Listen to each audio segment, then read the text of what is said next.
ইডির মতো বড় একটি কেন্দ্রীয় তদন্তকারী সংস্থার প্রতিনিধিরা কিনা করে ফেললেন বড় ভুল।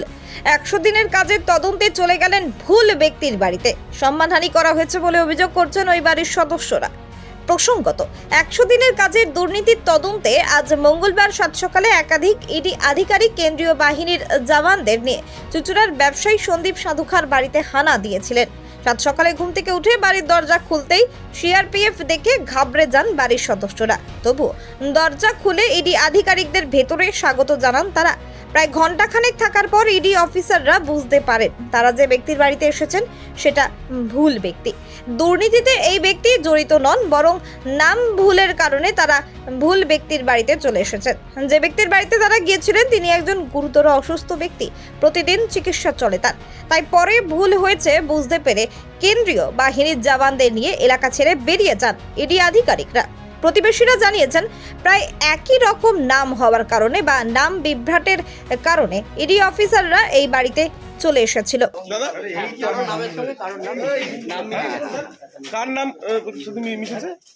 কার নাম মিশেছে বলতে পারবো না, ওনার নামটার সঙ্গে কোনো একটা নাম মিশে গেছে বলে ওনার ব্যাপারে উনি এ ব্যাপারে কোনো জানেন। উনি একজন পেশেন্ট, কেমো দিতে যাচ্ছেন টাটা নিয়ে আপনার নামের সঙ্গে একই রকম নাম। হ্যাঁ বলছেন তো, ওনার বাড়ি কোথায়, যাকে খুঁজছেন তার বাড়ি কোথায়? অন্যদিকে ইডি আধিকারিকদের কারণে বা এই ঘটনায় সামাজিক সম্মান নষ্ট হয়েছে বলে জানিয়েছেন ওই বাড়ির সদস্যরা। বাড়ির সদস্য শুভদীপ সাধুকা বলেন, আমার বাবা একজন অসুস্থ ব্যক্তি, চিকিৎসা চলছে তার। নাম ভুলের কারণে ইডি আধিকারিকরা আমাদের বাড়িতে চলে এসেছে। ইডির মতো বড় একটি কেন্দ্রীয় তদন্তকারী সংস্থা কি করে এত বড় ভুল করতে পারে সেই প্রশ্ন তিনি তুলেছেন। শুধু তাই নয়, ইডি হানা দেওয়ার কারণে এলাকায় তাদের যে সম্মানহানি হয়েছে সেই কারণে তিনি ক্ষোভ প্রকাশও করেছেন। ভবিষ্যতে যাতে আর কারো সম্মান নিয়ে এভাবে ছেলে খেলা না করা হয় সেই কথা তিনি স্পষ্টভাবেই জানিয়ে দিয়েছেন। এক কথায় ইডি আধিকারিকদের ওপর চরম ক্ষুব্ধ হয়েছেন শুভদীপ ও তার পরিবারের লোকজন। তো সকালবেলা যে ডিপার্টমেন্ট থেকে ইডি ডিপার্টমেন্ট থেকে যে এসেছিলেন আমাদের বাড়িতে এসেছিলেন, তো যে ওয়ারেন্টও ওনারা এনেছেন আর কি, আমি জানতে চাইলাম তাতে যা নাম মেনশন করা আছে সন্দীপ সাধুখা যেরকম রয়েছে সেই নামের সাথে কোনো ম্যাচ নেই আমার বাবার নামের সাথে বা ওই ব্যক্তির সাথে, ঠিক আছে। তো প্রথমে তো প্রচণ্ড আমরা হ্যারাস্ট হয়েছি। এভাবে ইডি ডিপার্টমেন্ট কিভাবে কোনো এক সাধারণ মানুষকে এত মানে এটা তো একটা মান সম্মান নিয়েও তো ব্যাপার হয়ে যাচ্ছে না, এরকমভাবে পাড়ার মধ্যে এত বড় কনভয় নিয়ে ওনারা আসছেন। তারপরে ওনাদেরকে আইডি প্রুফ দেখানো হয়েছে, ফোন নাম্বার দেখেছেন, তো সব কিছু ম্যাচ করার পর ওনারা ওনাদের ভুল বুঝতে পেরেছেন এবং তারপরে ওনারা কনফেস করে তো ফিরেও গেছেন। তো আমার এটাই অনুরোধ যে এরকমভাবে কোনো সাধারণ মানুষকে এরকম হ্যারাস করা এবং তাদের মান সম্মান নিয়ে ইডি ডিপার্টমেন্ট যাতে ভবিষ্যতে এরকম না করেন বা মান সম্মান নিয়ে খেলাটা উচিত না এটা।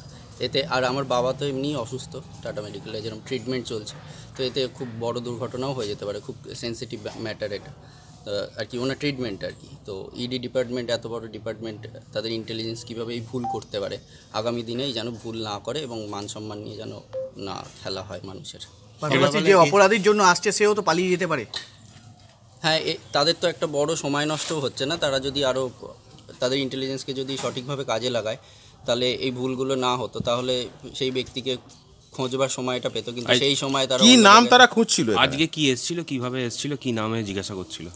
সন্দীপ সাধুখা যেরকম নাম বলছিল, কিন্তু সেটা তো ম্যাচ হচ্ছে না এবং অ্যাড্রেসটা কমপ্লিট ছিল না, পুলিশ স্টেশন মেনশন করা ছিল না, আমি যেরকম হাইলাইট করলাম ডিপার্টমেন্টকে। তো তারাও বললেন যে না, পুলিশ স্টেশনটা ম্যাচ হচ্ছে না। তো এটা তো খুবই বাজে ব্যাপার হচ্ছে না এইভাবে, তো মান সম্মান নিয়ে একটা খেলা হয়ে যায়। সকালে এসে কি বললেন ওনারা? সেই ব্যক্তিকেই খুঁজতে চাইছিলেন, আমি ওয়ারেন্ট দেখতে চাইছিলাম, ডিটেলস জানতে চাইছিলাম। আমাকে ওয়ারেন্টটা কমপ্লিট পড়তেও দেওয়া হয়নি।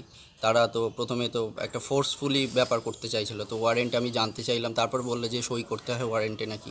তো আমি তো সেখানেই দেখতে পাচ্ছি যে নাম ম্যাচ করছে না, অ্যাড্রেস কমপ্লিট নেই। আমি যখন জানতে চাইছি তখন আমার সাথে বেশি আর কথা বলা হচ্ছিল না, সেই জন্য। মানে এটা পুরোপুরি পুরো ভুল বিষয়টা, পুরো ভুল, পুরো অন্য ব্যক্তির কাছে চলে আসা হয়েছে, র্যান্ডাম চলে আসা হয়েছে এবং এরকমও ভবিষ্যতে হতে পারে যে অন্য কারুর র্যান্ডাম ব্যক্তির বাড়িতে চলে যাওয়া হবে। কতজন আধিকারিক কাগজপত্র দেখলো ওনারা? হ্যাঁ, ওনারা সব আইডি প্রুফ দেখেছেন, আধার দেখেছেন, যেরকম প্যান দেখেছেন, তো দেখে ভেরিফাই করেছেন, তো তারপরে বুঝেছেন, ওরা কনফেস করেছেন যে এটা ভুল ব্যক্তির বাড়িতে আছে, সেই জন্যই ওনারা সবাই আবার চলেও গেছে।